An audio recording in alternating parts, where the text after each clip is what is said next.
Heading दे दो electrolytic cells and electrolysis.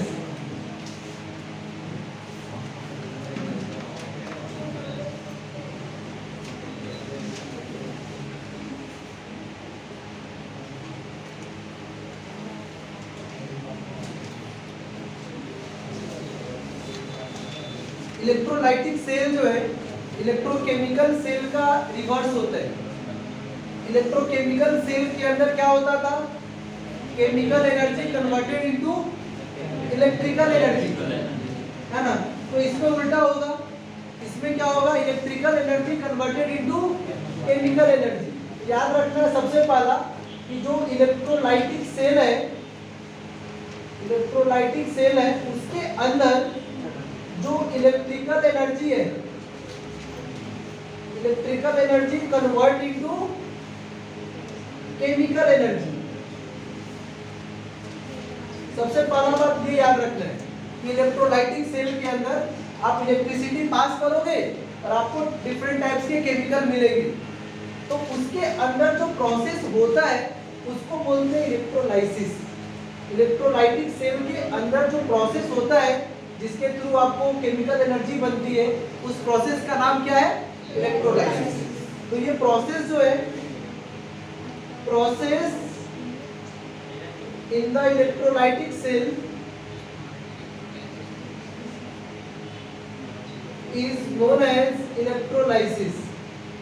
तो इलेक्ट्रोलाइसिस का यूज कोई बता सकता है कि इलेक्ट्रोलाइसिस का यूज क्या क्या है?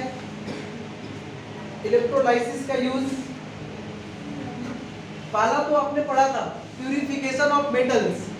मेटल के प्यूरिफिकेशन में एक मेथड आता है इलेक्ट्रोलाइसिस, है ना? तो इसका जो यूज है, एप्लीकेशन बोलो, तो इसका जो एप्लीकेशन है in the purification of certain metal, of certain metal.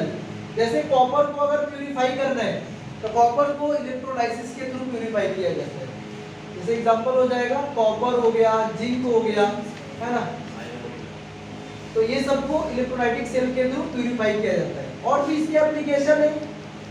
अगर देखो एल्यूमिना, जो क्रायोलाइट जो था, क्रायोलाइट मिक्स करते हैं तब एल्यूमिना जो होता है एल्युमिनियम में टूट जाता है।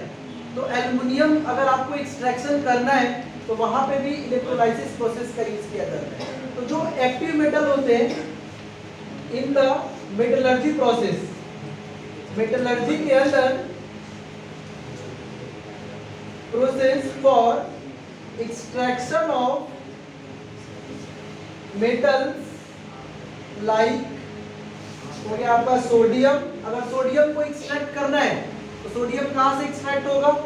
इसके एक्सट्रैक्शन ऑफ इलेक्ट्रोलाइसिस के थ्रू होगा। तो सोडियम का हो गया, पोटेशियम हो गया, कैल्शियम हो गया, एल्युमिनियम हो गया। तो इन सब का जब आप एक्सट्रैक्शन करोगे तो आपको इलेक्ट्रोलाइटिक सेल का यूज करना पड़ेगा। ध्यान रखना है प्यूरिफिकेशन में काम होता है और एक्सट्रैक्शन में जो है काफी ज्यादा इसका यूज होता है। तो ये तो हो गया एप्लीकेशन। होता क्या है, करता क्या, वो पता होना चाहिए। आप करंट पास करोगे, इलेक्ट्रिकल एनर्जी मिलेगा। प्रोसेस का नाम इलेक्ट्रोलाइसिस। एप्लीकेशन क्या हो गया? प्यूरिफिकेशन में काम आता है। और दूसरा मेटलर्जिकल प्रोसेस में मेटल को एक्सट्रैक्ट करते हैं। कौन से मेटल को? इसको आप बोल सकते हो एक्टिव मेटल। और ये कैसे मेटल होते हैं? एक्टिव। एक्टिव मेटल को जब हम एक्सट्रैक्ट करते हैं तो हमें इलेक्ट्रोलाइटिक सेल यूज करना पड़ता है। तो इसमें एक साइंटिस्ट था जिसका नाम है फैराडे। तो Faraday's law of electromagnetic induction तो आपने पढ़ा ही है फिजिक्स में। फैराडे ने इलेक्ट्रोलाइसिस के भी लॉ बताए, जिसको बोलते हैं Faraday's law of electrolysis. Faraday ने इलेक्ट्रोलाइसिस में दो लॉ निकाले। पहला जो उनका लॉ था, फर्स्ट लॉ, उन्होंने बोला चलो भाई एक बात है कि हमें, ठीक है, हमें केमिकल एनर्जी मिल रहा है, लेकिन केमिकल एनर्जी की क्वांटिटी कितनी होगी, कितना केमिकल बनेगा, तो वो डिपेंड करता है कि आप कितने टाइम तक कितना करंट पास करते हो। क्योंकि इलेक्ट्रिकल एनर्जी किसमें कन्वर्ट हो रहा है? केमिकल एनर्जी में। तो वो डिपेंड करता है अमाउंट ऑफ इलेक्ट्रिसिटी के ऊपर कि अमाउंट ऑफ इलेक्ट्रिसिटी कितना है। तो उनका पहला सिंपल लॉ है कि द क्वांटिटी ऑफ मेटल या फिर जो भी प्रोडक्ट है obtain is proportional to the quantity of electricity. पहला लॉ क्या समझ में आपको कि जो क्वांटिटी इलेक्ट्रिसिटी बनने वाला है वो डिपेंड करता है कि आपने कितना क्वांटिटी का इलेक्ट्रिसिटी पास किया। और क्वांटिटी का मतलब Q इक्वल टू IT, जो हमने न्यूमेरिकल में किया भी था, Q equal to IT upon 96500, याद है कि नहीं? तो उस तरीके से उनका जो पहला लॉ है वो बोलता है the product obtained during electrolysis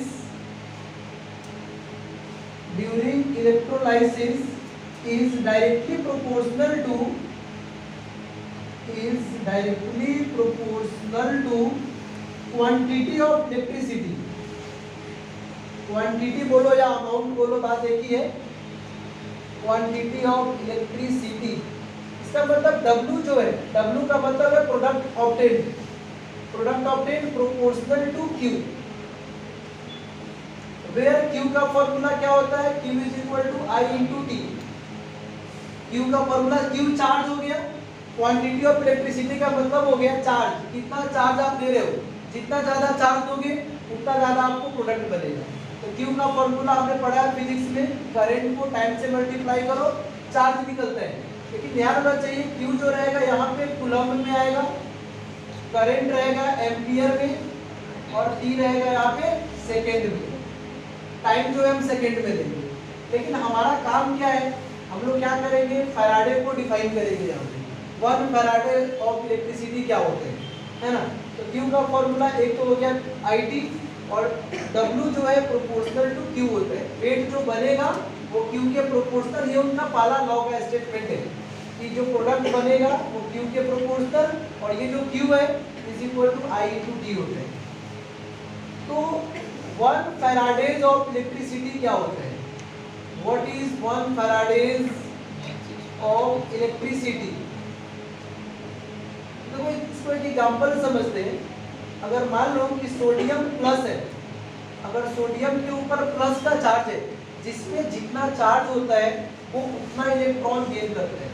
अगर सोडियम पे 1 प्लस का चार्ज है तो वो 1 इलेक्ट्रॉन गेन करेगा, जिसपे 2 प्लस का चार्ज होता है वो 2 इलेक्ट्रॉन गेन करता है। वो खुद को रिडक्शन करना चाहता है। अगर सोडियम प्लस जो है 1 इलेक्ट्रॉन ले लेगा तो प्लस माइनस क्या हो गया, न्यूट्रल। तो क्या बन जाएगा, सोडियम जो है सॉलिड के फॉर्म में आ गया, एटम के फॉर्म में आ गया। यहाँ पे जो सोडियम है आयंस के फॉर्म में, इलेक्ट्रॉन गेन करने के बाद वो क्या होता है, एटम के फॉर्म में आएगा। तो अगर मान लो एक सोडियम आयन, अगर एक सोडियम आयन 1 इलेक्ट्रॉन लेगा तो 1 सोडियम एटम बनेगा। मतलब 1 इलेक्ट्रॉन अगर ये लेगा तो क्या होगा, 1 सोडियम का एटम बनेगा। अगर 2 इलेक्ट्रॉन लेगा, 2 सोडियम, अगर 2 इलेक्ट्रॉन ले तो क्या बनेगा, 2 एटम बनेगा। 3, अगर 3 सोडियम है, 3 इलेक्ट्रॉन लेगा, 3 सोडियम एटम बनेगा। तो जितना एटम रहेंगे उतने इलेक्ट्रॉन को गेन करके उतना एटम बनाएगा। तो मैं बोलूँ अगर कि 1 फैराडे इलेक्ट्रॉन, 1 फैराडे इलेक्ट्रॉन, या फिर इसको 1 मोल इलेक्ट्रॉन बोलो। अगर ये चलता रहे और ये अगर 1 मोल इलेक्ट्रॉन हो जाए, अगर 1 मोल इलेक्ट्रॉन लेगा ये कितना बनेगा, 1 मोल सोडियम बनेगा। 1 इलेक्ट्रॉन से 1 एटम, 2 इलेक्ट्रॉन से 2 एटम, 1 मोल इलेक्ट्रॉन से क्या होगा, 1 मोल बनेगा। तो जितना इलेक्ट्रॉन दोगे उतना बनेगा यहाँ पे सोडियम। 1 मोल इलेक्ट्रॉन को ही नाम दिया गया 1 फैराडे। 1 फैराडे बोला गया 1 मोल इलेक्ट्रॉन, जो आपने याद किया है ना 96500 न्यूमेरिकल में।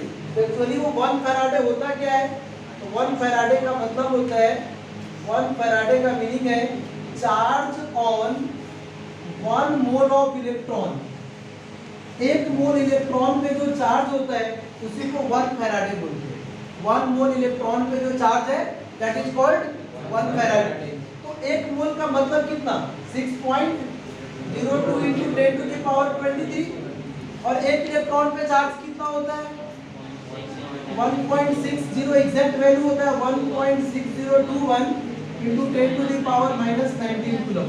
जब इसी सब को मल्टीप्लाई करते हैं तो ये वैल्यू आता है 96487 कूलम। जो न्यूमेरिकल पर्पस में क्या बन जाता है 96500। What is